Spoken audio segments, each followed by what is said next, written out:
प्यारे बच्चों नमस्कार। आज हम 10वीं कक्षा की क्षितिज भाग 2 पाठ्य पुस्तक के पाठ यशपाल के बारे में पढ़ेंगे और इनका पाठ है लखनवी अंदाज। इस पाठ को पढ़ने से पहले हम यशपाल का जीवन परिचय पढ़ेंगे। आइए यशपाल का जीवन परिचय देखते हैं। यशपाल का जन्म सन 1903 में पंजाब के फिरोजपुर छावनी में हुआ। प्रारंभिक शिक्षा कांगड़ा में ग्रहण करने के बाद लाहौर के नेशनल कॉलेज से उन्होंने बीए किया। वहां से उनका परिचय भगत सिंह और सुखदेव से हुआ। स्वाधीनता संग्राम की क्रांतिकारी धारा के से जुड़ाव के कारण वे जेल भी गए। उनकी मृत्यु सन 1976 में हुई। यशपाल की रचनाओं में आम आदमी के सरोकारों की उपस्थिति है। वे यथार्थवादी शैली के विशिष्ट रचनाकार हैं। सामाजिक विषमता, राजनैतिक पाखंड और रूढ़ियों के खिलाफ उनकी रचनाएं मुखर हैं। उनकी कहानी संग्रहों में ज्ञानदान, तर्क का तूफान, पिंजरे की उड़ान व दुलिया, फूलों का कुर्ता उल्लेखनीय है। उनका झूठा सच उपन्यास भारत विभाजन की त्रसदी का मार्मिक दस्तावेज है। अमिता, दिव्या, पार्टी कामरेड, दादा कामरेड, मेरी तेरी उसकी बात उनके अन्य प्रमुख उपन्यास हैं। भाषा की स्वाभाविकता और सजीवता उनकी रचनागत विशेषता है। यूं तो यशपाल ने लखनवी अंदाज व्यंग्य यह साबित करने के लिए लिखा था कि बिना कथ्य के कहानी नहीं कही जा सकती, परंतु एक स्वतंत्र रचना के रूप में इस रचना को पढ़ा जा सकता है। यशपाल उस पतनशील सामंती वर्ग पर कटाक्ष करते हैं जो वास्तविकता से बेखबर एक बनावटी जीवन शैली का आदी है। कहना न होगा कि आज के समय में भी ऐसी परजीवी संस्कृति को देखा जा सकता है। आइए अब हम पाठ की तरफ चलते हैं। लखनवी अंदाज। मुसफ़िल की पैसेंजर ट्रेन चल पड़ने की उतावली में फुंकार रही थी। आराम से सेकंड क्लास में जाने के लिए दाम अधिक लगते हैं। दूर तो जाना नहीं था। भीड़ से बचकर एकांत में नई कहानी के संबंध में सोच सकने और खिड़की से प्राकृतिक दृश्य देख सकने के लिए टिकट सेकंड क्लास का ही ले लिया। यहाँ पर केंद्रस्थ नगर के आसपास चलने वाली पैसेंजर ट्रेन के बारे में बताया गया है कि वो चलने के लिए तैयार थी और आराम से सेकंड क्लास में जाने के लिए दाम तो अधिक लगते थे, लेकिन दूर नहीं जाना था। उसके बावजूद भी लेखक ने सेकंड क्लास का ही टिकट ले लिया, जिससे खिड़की के प्राकृतिक दृश्य को देख सके और नई कहानी के संबंध में सोच सके। गाड़ी छूट रही थी। सेकंड क्लास के एक छोटे डिब्बे को खाली समझकर जरा दौड़कर उसमें चढ़ गए। अनुमान के प्रतिकूल डिब्बा निर्जन नहीं था। एक बर्थ पर लखनऊ की नवाबी नस्ल के एक सफ़ेदपोश सज्जन बहुत सुविधा से पालथी मारे बैठे थे। सामने दो ताजे चिकने खीरे तौलिए पर रखे थे। डिब्बे में हमारे सहसा कूद जाने से सज्जन की आंखों में एकांत चिंतन में विघ्न का संतोष दिखाई दिया। सोचा, हो सकता है यह भी कहानी के लिए सूझ की चिंता में हो या खीरे जैसी अपदार्थ वस्तु का शौक करते देखे जाने के संकोच में हो। नवाब साहब ने संगत के लिए उत्साह नहीं दिखाया। हमने भी उनके सामने की बर्थ पर बैठकर आत्मसम्मान में आंखें चुरा ली। यहाँ पर गाड़ी छूटने ही वाली थी। सेकंड क्लास के एक छोटे डिब्बे को खाली समझकर जरा दौड़कर लेखक उसमें चढ़ गया, लेकिन अनुमान के प्रतिकूल डिब्बा खाली नहीं था। एक बर्थ पर लखनऊ की नवाबी नस्ल के एक सफ़ेदपोश सज्जन बड़ी सुविधा से पालथी मारे बैठे थे। उनके सामने दो ताजे चिकने खीरे तौलिए पर रखे थे। डिब्बे में हमारे सहसा कूद जाने से सज्जन की आंखों में एकांत चिंतन में विघ्न का संतोष दिखाई दिया और डिब्बे में हमारे कूद जाने से ऐसा लगा कि मानो उनके एकांत चिंतन में विघ्न पड़ गया हो। सोचा, हो सकता है यह भी कहानी के लिए चिंता में हो या खीरे जैसी अपदार्थ वस्तु का शौक करते देखे जाने के संकोच में हो। नवाब साहब ने संगत के लिए उत्साह नहीं दिखाया। हमने भी उनके सामने असुविधा और हमने भी उनके सामने की बर्थ पर बैठकर आत्मसम्मान से आंखें चुरा ली।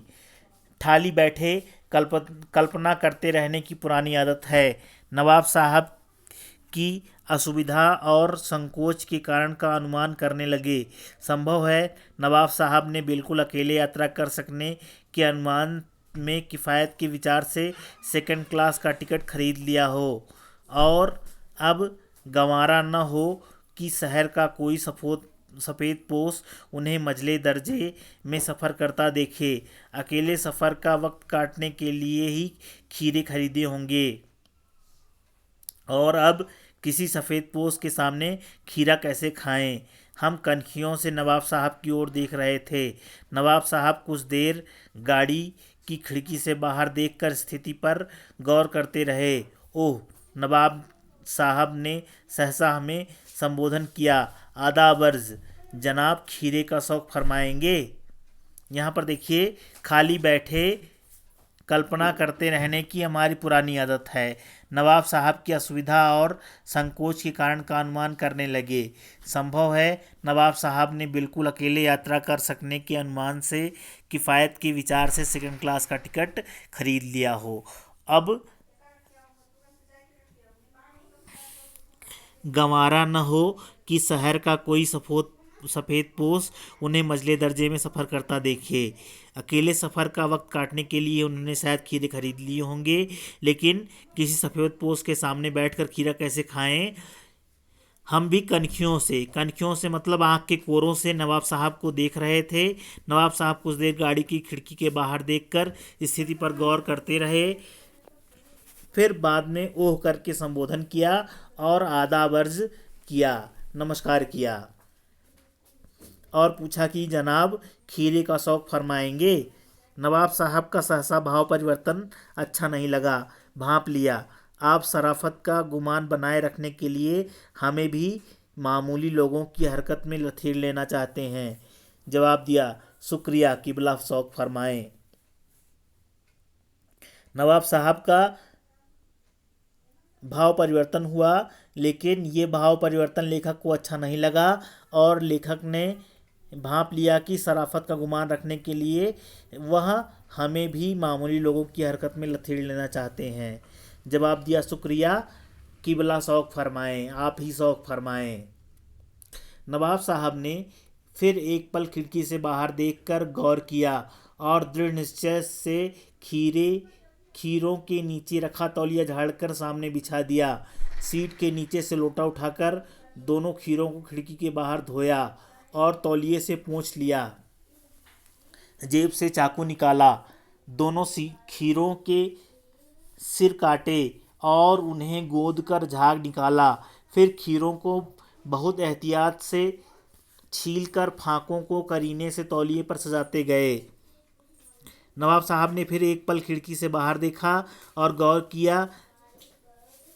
खीरे को के नीचे रखे तौलिए को झाड़कर सामने बिछा लिया।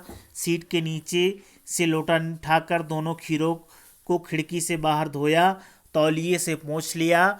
जेब से चाकू निकाला, दोनों खीरों को सिर से काटा और उन्हें गोद कर झाग निकाल लिया। देखिए, खीरे कभी कभार कसैले होते हैं, कड़वे होते हैं, तो उसके लिए उसका झाग निकाल लेते हैं। तो यहाँ पर नवाब साहब ने भी यही काम किया कि कड़वे न हो खीरे, इसके लिए उसका झाग निकाला। फिर खीरों को बड़ी एहतियात से छीलकर फांकों को बड़ी तरकीब से तौलियों पर सजाते गए। लखनऊ स्टेशन पर खीरा बेचने वाले खीरे के इस्तेमाल का तरीका जानते हैं। ग्राहक के लिए जीरा मिला नमक और पिसी हुई लाल मिर्च की पुड़िया भी हाजिर कर देते हैं। नवाब साहब ने बहुत करीने से खीरे की फांकों पर जीरा मिला नमक और लाल मिर्च की सुर्खी बुरक दी। उनकी प्रत्येक भाव भंगिमा और जबड़ों के स्फुरण से स्पष्ट था कि उस प्रक्रिया में उनका मुख खीरे के रसास्वादन की कल्पना से प्लावित हो रहा था। यहाँ पर लखनऊ स्टेशन पर खीरा बेचने वालों के बारे में बताया गया है कि वो खीरा बेचते समय उसके इस्तेमाल का तरीका भी अच्छे से बताते हैं और साथ में खीरा बेचते समय लाल मिर्च की पुड़िया और जीरा मिला नमक भी साथ में देते हैं। नवाब साहब ने बहुत करीने से, बहुत तरीके से खीरे की फांकों पर जीरा मिला नमक और काली मिर्च की सुर्खी बुरक दी, काली मिर्च की सुर्खी डाल दी। उनकी प्रत्येक भाव भंगिमा और जबड़ों के स्फुरण से, जबड़ों के ऊपर नीचे होने से स्पष्ट था कि उस प्रक्रिया में उनके मुख खीरे के रसास्वादन की कल्पना से प्लावित हो रहा था। हम कनखियों से देखकर सोच रहे थे मियाँ रईस बनते हैं, लेकिन लोगों की नज़रों से बच सकने के ख्याल से अपनी असलियत पर उतर आए हैं। नवाब साहब ने एक बार हमारी ओर देख लिया। वल्लाह शौक कीजिए, लखनऊ का बालम खीरा है। लेखक ने कहा कि हम कनखियों से देखकर यह सोच रहे थे कि मियाँ रईस बनते हैं, लेकिन लोगों की नज़रों से बच सकने के ख्याल में अपनी असलियत पर उतर आए हैं। नवाब साहब ने फिर एक बार हमारी ओर देख लिया। वल्लाह शौक कीजिए, लखनऊ का बालम खीरा है। नमक मिर्च छिड़क दिए जाने से ताजे खीरे की पनियाती फांके देखकर पानी मुंह में जरूर आ रहा था, लेकिन इनकार कर चुके थे। आत्मसम्मान निभाना ही उचित समझा। उत्तर दिया, शुक्रिया, इस वक्त तलब महसूस नहीं हो रही, मैदा भी जरा कमज़ोर है, किबला शौक फरमाएं। नमक मिर्च छिड़क दिए जाने के बाद ताजे खीरे की पनियाती फांके देखकर पानी मुंह में आ रहा था, लेकिन इनकार कर चुके थे, इसलिए आत्मसम्मान निभाना जरूरी हो गया और उन्होंने फिर से मना कर दिया और कहा कि शुक्रिया, इस वक्त तलब महसूस नहीं हो रही है, इस वक्त खाने की इच्छा महसूस नहीं हो रही है, मैदा भी जरा कमज़ोर है, अर्थात पाचन शक्ति भी जरा कमज़ोर है, किबला शौक फरमाएं, आप ही शौक फरमाएं। नवाब साहब ने सतृष्ण आँखों से नमक मिर्च के संयोग से चमकती खीरों की फांकों की ओर देखा। खिड़की के बाहर देखकर दीर्घ निश्वास लिया। खीरे की एक फांक उठाकर होठों तक ले गए, फांक को सूंघा, स्वाद के आनंद में पलकें मूंद ली। मुंह में भर आए पानी की घूंट गले में उतर गया। मुंह में भर आए पानी का घूंट गले से उतर गया। तब नवाब साहब ने फांक को खिड़की के बाहर छोड़ दिया। नवाब साहब खीरों की फांक को नाक के पास ले जाकर वासना से रसास्वादन कर खिड़की के बाहर फेंकते गए। यहाँ पर नवाब साहब की सतृष्ण आँखों की बात बताई गई है, जो नमक मिर्ची के संयोग से चमकती खीरों की फांकों की ओर देख रहे थे और खिड़की से बाहर देखकर उन्होंने दीर्घ निश्वास लिया। खीरों की फांक उठाकर होठों तक ले गए और फांक को सूंघा, स्वाद के आनंद में पलकें मूंद ली। मुंह में भर आए पानी का घूंट गले से उतर गया। तब नवाब साहब ने फांक को खिड़की से बाहर छोड़ दिया। नवाब साहब खीरे की फांकों को नाक के पास ले जाकर वासना से रसास्वादन कर खिड़की से बाहर फेंकते गए। नवाब साहब ने खीरे की सब फांकों को खिड़की से बाहर फेंककर तौलिए से हाथ और होंठ पोंछ लिया और गर्व से गुलाबी आंखों से हमारी ओर देख लिया, मानो कह रहे हों कि यह है खानदानी रईसों का तरीका। नवाब साहब खीरे की तैयारी और इस्तेमाल से थककर लेट गए। हमें तस्लीम में सिर खम कर लेना पड़ा। यह है खानदानी तहजीब, नफासत और नज़ाकत। हम गौर कर रहे थे खीरा इस्तेमाल करने के इस तरीके को खीरे की सुगंध और स्वाद की कल्पना से संतुष्ट होने का सूक्ष्म, नफीस और एब्स्ट्रैक्ट तरीका जरूर कहा जा सकता है, परंतु क्या ऐसे तरीके से उदर की तृप्ति हो सकती है? नवाब साहब की ओर से भरे पेट के ऊंचे डकार का शब्द सुनाई दिया और नवाब साहब ने हमारी ओर देखकर कह दिया, खीरा लजीज होता है लेकिन होता है शकील, नामुराद मैदे पर बोझ डाल देता है। ज्ञान चक्षु खुल गए। पहचाना, ये हैं नई कहानी के लेखक। खीरे की सुगंध और स्वाद की कल्पना से पेट भर जाने का डकार आ सकता है, तो बिना विचार, घटना और पात्रों के लेखक की इच्छा मात्र से नई कहानी क्यों नहीं बन सकती। तो नवाब साहब ने खीरे की तैयारी की और इस्तेमाल करने के बाद वो थक कर लेट गए। हमने तस्लीम में सिर खम कर लेना पड़ा। हमने अपना सिर झुका लिया और सोचा कि यह है ख़ानदानी तहजीब, नफासत और नज़ाकत।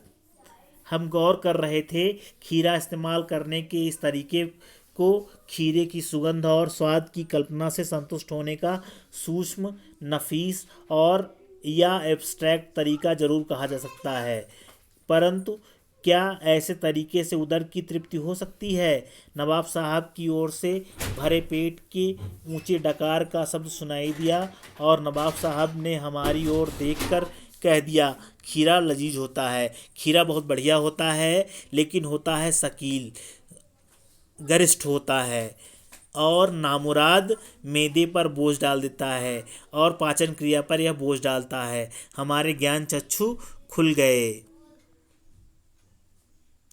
पहचाना, ये है नई कहानी के लेखक। और हमने पहचान लिया कि ये हमारी नई कहानी के लेखक हैं। खीरे की सुगंध और स्वाद की कल्पना से पेट भर जाने का डकार आ सकता है, तो बिना विचार, घटना और पात्रों के लेखक की इच्छा मात्र से नई कहानी नहीं बन सकती है। यह रहा आपका पाठ। धन्यवाद।